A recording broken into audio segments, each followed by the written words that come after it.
Welcome, contractors. This is Sales 101, how to sell without feeling salesy. I'm Nick Garcia with Handoff, and I'm thrilled you've taken a few minutes out of your busy day to be with us here today to learn more about how to sell better. Let's be honest, if you're like most contractors, you've been there. You've lost a job even though your price was fair and, of course, your work was solid. You know, you're the best person for the job, but somehow the homeowner went with the cheaper bid or the flashier competitor. It's super frustrating, and it feels like a waste of your time and your expertise. In the next few minutes, I'm going to change the way you think about selling forever. I'll show you how to close more jobs, the right jobs at the right price without pressure, without awkward manipulative scripts, and most importantly, without resorting to discounting your value. Here's the core reframe that we want to really drill in today. It's the only thing you need to remember. This isn't about selling harder, it's about guiding better. Think about that for a minute. We're not here to be smooth talking salesmen. We're here to be expert guides who help homeowners make the best decision for themselves, their home, and their family. That shift in mindset is the key to closing more deals with confidence. Here's why sales feels so wrong, and it gets a bad rap for good reason. So why does selling feel so wrong for many of us? We don't want to be known as salesmen. We're builders, craftsmen, and problem solvers. We're not trained in high pressure tactics and smooth word talking. Here are the three main reasons this feels like an internal struggle. Number one, contractors hate sales. We see it as a necessary evil, a distraction from the actual work we love. Number two, homeowners are emotional. They're stressed, they're nervous, and they're looking for a reason to say no.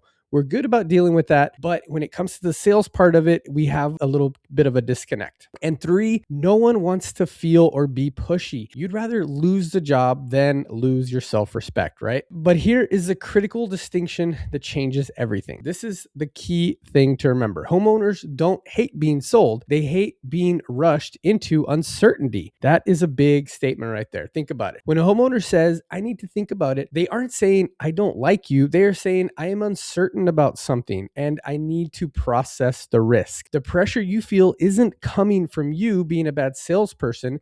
It's coming from the homeowner's internal confusion. So our job is to eliminate that confusion. If you remove confusion, decisions, they happen naturally. A clear mind makes a clear choice. When you stop trying to convince them and start trying to clarify things for them, the dynamic shifts entirely. You move from being an adversary, knowing that they're going to be sold something, to being an ally, to being a friend, somebody who has their best interests in mind. You are the guide. So let's dive into the three core ideas that form the foundation of a guidance-based approach. If you master these, you will master the whole sales process and you're going to close more jobs. So idea one, you're not a salesperson, you're a guide. We've already said this. I'm going to just reiterate this a few more times throughout the video. The traditional sales model is about convincing someone to buy. The guidance model is about helping someone decide. A guide doesn't push, a guide illuminates the path. Here's what that means. Number one, slowing the conversation. So you don't want to rush to the price, which is what they want, but you need to be a guide, not some salesman who just gives them a number. Number two, explaining options. Present good, better, and best options. And number three, letting the homeowner feel like they're in control. And we do this by asking questions, not by giving commands or asking them to sign on the dotted line right away. You're there in the house, and so you need to be able to feel the emotions, feel what's happening. So if you sense that they're overwhelmed or rushing, use this script right here. It's a powerful way to reset the conversation and establish yourself as the expert they can trust, and you still maintain control of the conversation, even though you're trying to make them feel like they're in control. So here's what you do. Would it help if I walked you through how most homeowners think about this? It usually helps clear up some next steps and provides a little more clarity about what we do. This line is a game changer. It's an invitation, not a demand. It really resets the conversation, puts you in the driver's seat, and it calms their fears about being sold or all the stress that they're thinking about with the home remodel, right? Or anything in that realm.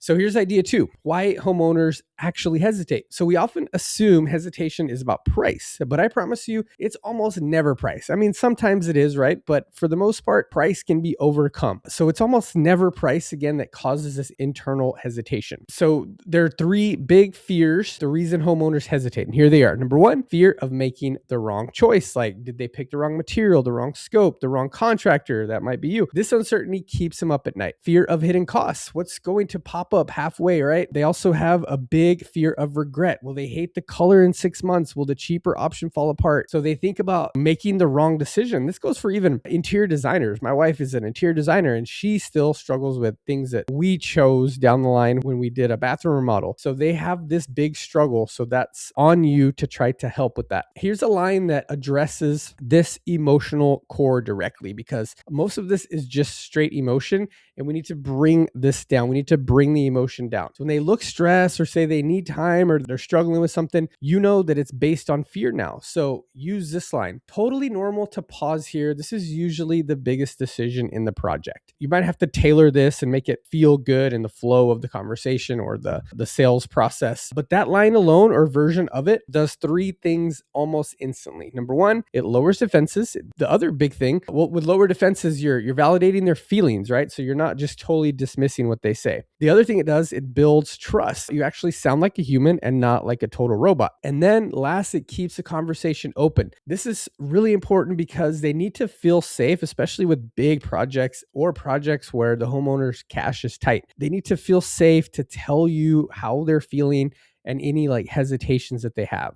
And here is the third idea, price pushback. Handling price pushback without discounting. That is where you as a general contractor will totally transform how you run your business and just your stress levels, because you're going to be charging what you're worth. You're not going to be totally grumpy about like, oh, I took this job, I'm not making as much money as I should. All that internal, talk that we do to ourselves, this is going to eliminate it. So never argue about price. I know this is going to be a tough one, but price is a fact. Value is a feeling, right? Try not to argue about price. And here's how you do it. Step 1, clarify. When they say that's too expensive, ask this. When you say it's more than expected, what are you comparing that to? Compared to what? This forces them to reveal what they're thinking, their frame of reference, and guarantee you they're not going to have a really good frame of reference to back this up. And then step 2, here is where you start guiding. Well, you've been guiding, but here, when it comes to the price, because this is a big thing that usually gets biggest hiccup or pushback, you guide them back to the 3 things that justify your price: scope, long-term cost, and risk avoided.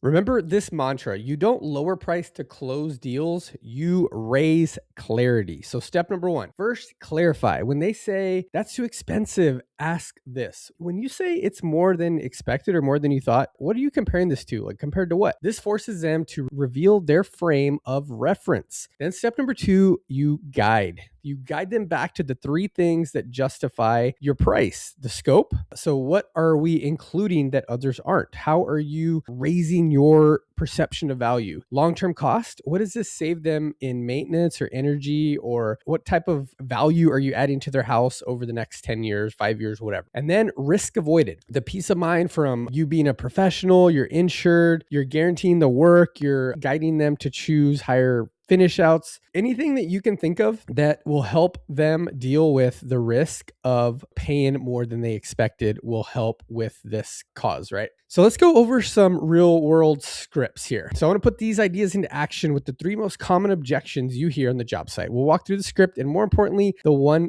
reason why it works. So we're getting other quotes. This is the most common stall, right? Your gut reaction is to panic and ask when they'll decide, when they're looking to make a decision, stop. Use this script instead. That makes sense. Most people do, totally normal. What are you hoping to compare when you do? So why does this work? This script shifts the focus from your price to their criteria. They'll tell you exactly what matters to them, whether it's warranty, timeline. They've had a bad contractor relationship in the past where they hired somebody to do a bathroom remodel, it was a total disaster, or something else. And now you know what to sell against. You're not defending your price, you're discovering their priorities.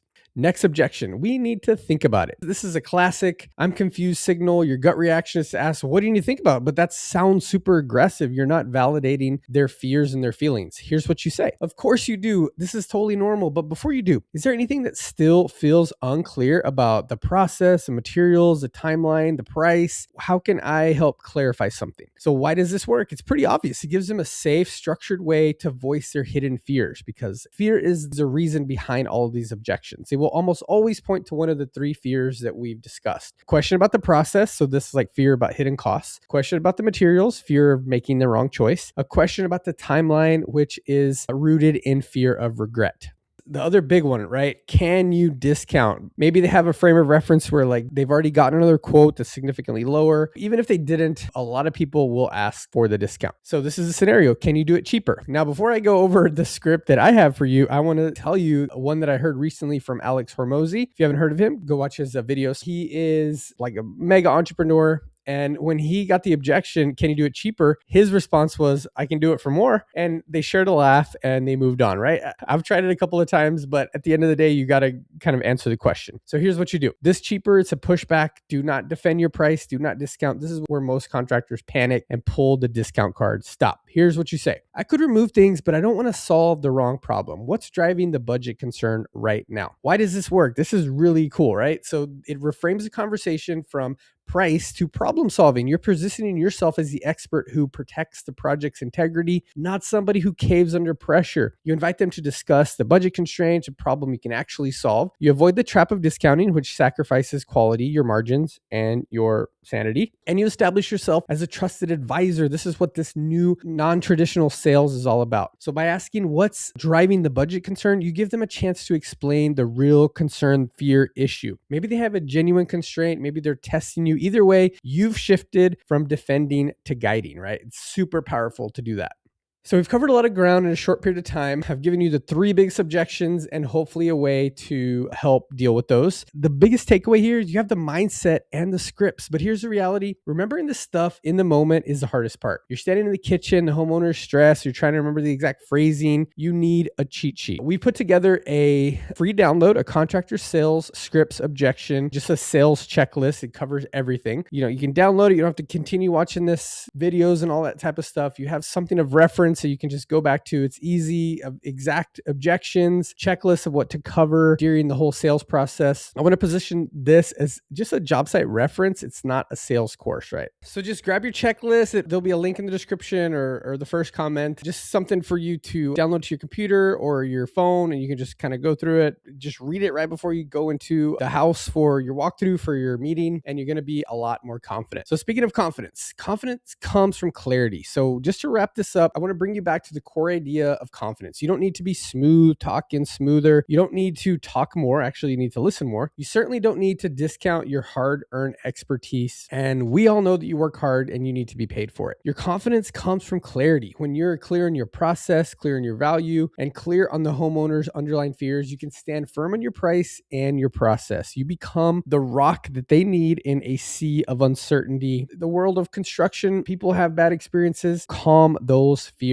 That is your goal. Remember this above all else. Clear contractors close more jobs and make more money, not pushy contractors. Your homework is simple. Download the free checklist, use one script this week, read through it, and watch what changes. Don't try to be perfect. It's going to be hard. It's a learning process, but by the 10th quote, after you read through all the checklists and the objection handlers, every conversation is different. Every flow is different. Sometimes people just say like, yeah, let's do it, but that's not the case. So the goal is for you just to be a better guide. Go grab your checklist. There'll be a link somewhere. And I guarantee you after your 5th homeowner consultation, after a few weeks, you're going to become more of an expert salesman. You're going to close jobs with more confidence. You're going to make more money and you're going to be able to scale your business beyond your wildest dreams. If you made it this far, I really appreciate you watching. Download that checklist, subscribe, and we'll talk to you in the next one.